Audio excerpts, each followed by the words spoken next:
Muito bem-vindos, pessoal da eletiva Xadrez Posicional. Na aula de hoje nós vamos trabalhar o conteúdo de xadrez e o território. Então, se você se interessa pelo jogo, se você é um entusiasta do xadrez e não está na eletiva, não tem problema. Fica aí com a gente que você vai aprender muita coisa legal. Podemos pensar no xadrez, então, muito além de um jogo, como sendo uma disputa territorial, um momento em que duas forças vão entrar em choque para saber quem domina o território e quem vai ganhar a partida, aproveitando melhor o exercício do poder sobre esses territórios. Durante uma partida de xadrez, as peças exercem domínio sobre as casas. Esse domínio pode ser direto, ocupando efetivamente a casa, ou pode ser um domínio indireto, exercendo uma pressão à distância. Para a gente associar esse domínio das casas com a disciplina de geografia, nós vamos pensar em termos de território e territorialidade. E já já eu explico melhor isso para vocês.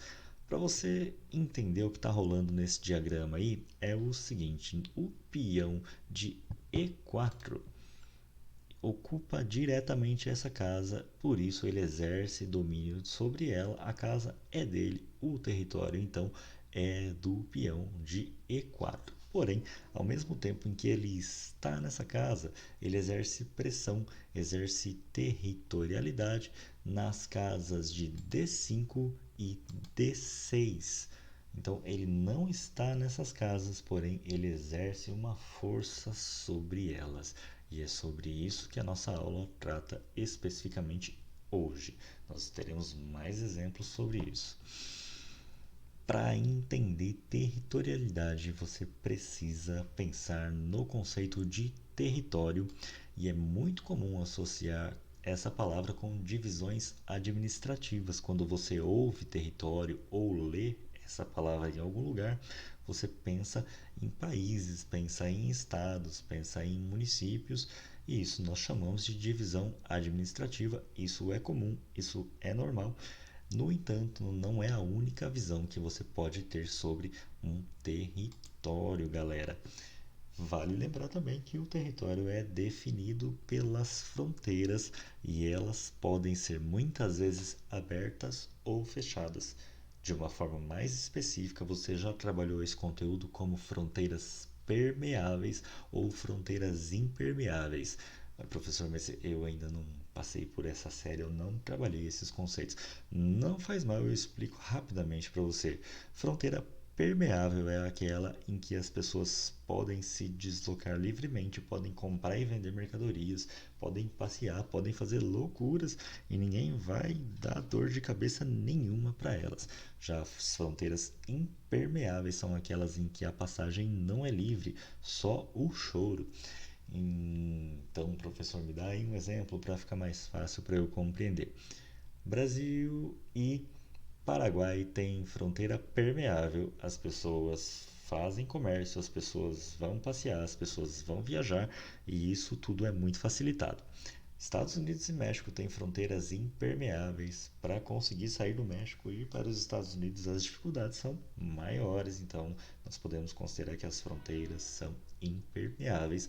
Veja que exemplo interessante que você pode pensar aí com a sua cabeça, sem eu ter que dizer nada, esse momento do Covid-19, a quarentena, a pandemia, em que as pessoas têm dificuldades de realizar deslocamentos simplesmente para evitar a propagação do vírus de uma maneira muito rápida, afetando os sistemas de saúde, enfim.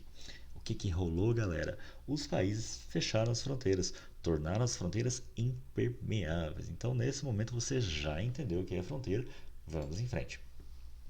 O alemão Friedrich Hatzel pensou lá na cabeça dele que o conceito de território obrigatoriamente, necessariamente, basicamente tem relação com a noção de posse. Olha o trem, galera, o trem do conhecimento chegando aí na sua casa, que maravilha.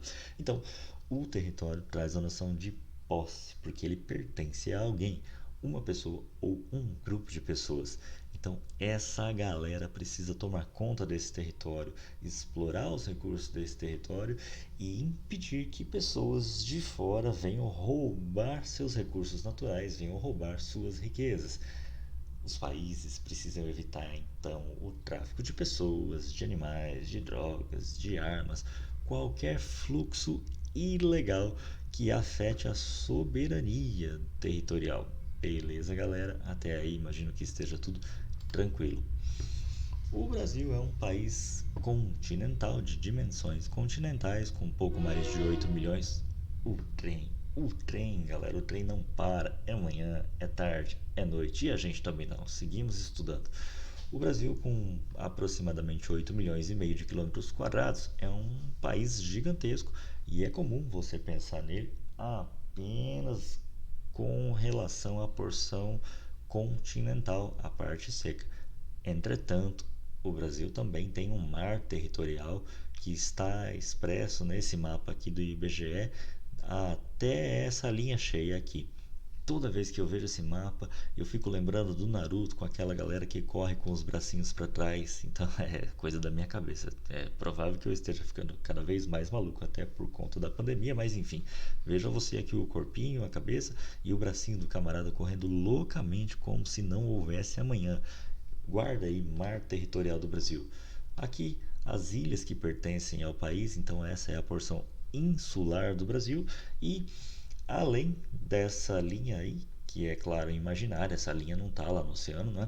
Mas para além dessa linha já são águas internacionais e é por ali que navega Jack Sparrow.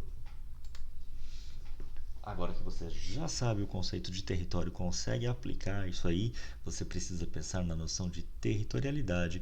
E para explicar isso para você, eu vou usar o Parque do Ibirapuera, que fica em São Paulo. Se você ainda não foi, vá. E se você já foi, vá de novo, é gostoso, não tem problema nenhum. O Parque do Ibirapuera tem espaços para você passear, tem espaço para você comer, andar de patins, bicicleta, skate, tem galera que vai fazer feiras de cosplay, dá para você fazer coisas sensacionalmente sensacionais.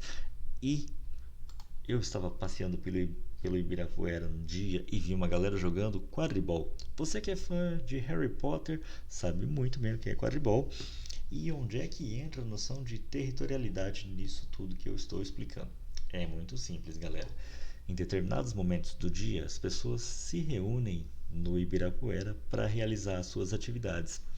E no momento em que a galera está jogando quadribol, só essa galera vai ocupar esse espaço jogando quadribol. Claro que o parque não é deles, mas nesse momento, como ele é público, as pessoas se apropriam de uma porção desse espaço e fazem dele um território de prática de quadribol. Quando essa galera terminar essa partida louca de quadribol, outras pessoas podem ocupar espaço para jogar futebol, ou para jogar frisbee, ou simplesmente para deitar na grama e fazer nada. Então, no momento em que as pessoas ocupam determinado espaço, elas estão exercendo territorialidade. No futebol, quando você vê o Cristiano Ronaldo dizendo eu estou aqui, ora pois, ele está passando a seguinte mensagem: eu estou aqui no campo nesse momento e eu sou muito bom naquilo que eu faço.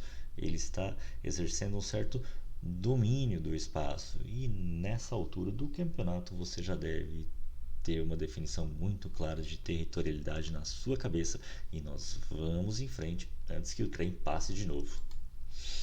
No xadrez, galera, o exercício da territorialidade vai depender da movimentação e do posicionamento das peças. Vou mostrar aqui para vocês alguns exemplos para que isso fique transparente na sua cabeça. Muito bem, então, para você compreender a ideia de domínio territorial e o exercício da territorialidade, eu vou acompanhar com vocês alguns lances de uma partida que já foi jogada. Então, a partida é iniciada com o E4, a ideia de ocupar territorialmente a casa de E4 com o peão e exercer pressão nas casas de D5 e D6. Aí vem a resposta das pretas, a defesa siciliana, abertura com o peão do bispo da dama, jogando a peça em C5 ocupando a casa de C5, porém fazendo pressão na casa central de D4 e também na casa de B4. Aí segue a linha das brancas, desenvolvendo o cavalo, pressionando as casas D4, E5, G5 e também a territorialidade em H4. As pretas seguem desenvolvendo, fazem um reforço do peão de C5 com o lance D6, mais uma vez exercendo domínio direto sobre a casa D6 e domínio indireto, exercendo territorialidade sobre a casa de E5.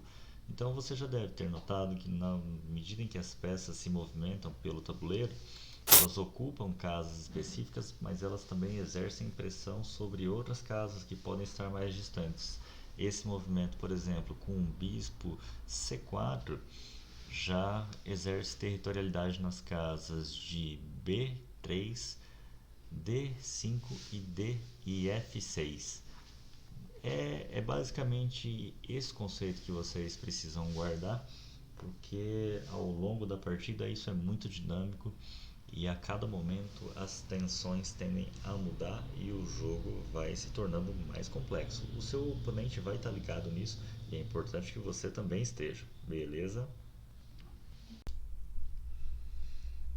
E agora que você já entendeu tudo isso, sabe o conceito de território, de territorialidade e consegue aplicar isso no xadrez, só nos resta deixar o nosso muito obrigado e um forte abraço. Até a próxima!